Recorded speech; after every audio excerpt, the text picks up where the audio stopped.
Hello सांग मैंने आपण घरे कई आलू भर्ता खाऊना कि ये रेसिपी करके दिंतु समस्ते खाइबे। प्रथमे किछि भेसुआ पत्र देदेबे, तापरे स्वाद अनुसार लूण देदेबे, किछि हलदी गुंड देदेबे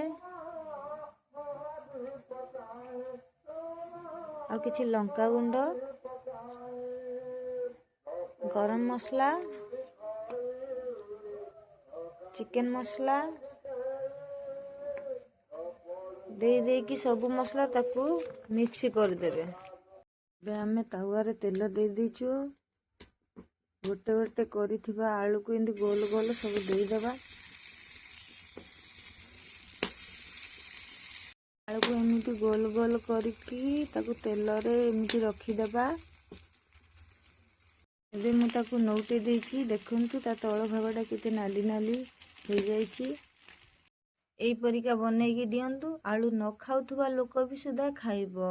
वीडियोटी भल लागुतने लाइक सब्सक्राइब कर दियंतु। रखुछि, जय जगन्नाथ।